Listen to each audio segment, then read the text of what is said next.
লক্ষ্মীপুরে চলমান এইচএসসি পরীক্ষায় অংশ নেওয়া শিক্ষার্থীদের সহযোগিতায় এগিয়ে এসেছেন ছাত্রদলের নেতাকর্মীরা। বৃহস্পতিবার ২৬ জুন সকালে লক্ষ্মীপুর সরকারি কলেজ কেন্দ্রে আগত শিক্ষার্থীদের সিট পেতে ও কেন্দ্রে প্রবেশে সহযোগিতা করেন তারা। লক্ষ্মীপুর সরকারি কলেজ ছাত্রদলের ব্যানারে তথ্য সেবা কেন্দ্রের মাধ্যমে তারা এই সেবা প্রদান করেন। এছাড়া শিক্ষার্থীদের মাঝে বিশুদ্ধ পানি ও কলম বিতরণ করা হয়।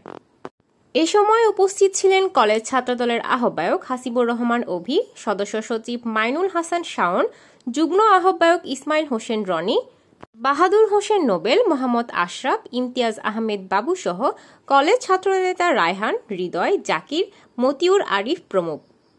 জানা যায়, বিএনপির যুগ্ম মহাসচিব ও জেলা বিএনপির আহ্বায়ক শহীদ উদ্দিন চৌধুরী অ্যানির নির্দেশে এইচএসসি পরীক্ষার্থীরা যাতে নির্বিঘ্নে পরীক্ষা কেন্দ্রে পৌঁছাতে পারে এবং পরীক্ষা দিতে পারে সেই লক্ষ্যে কাজ করছে কলেজ ছাত্রদল।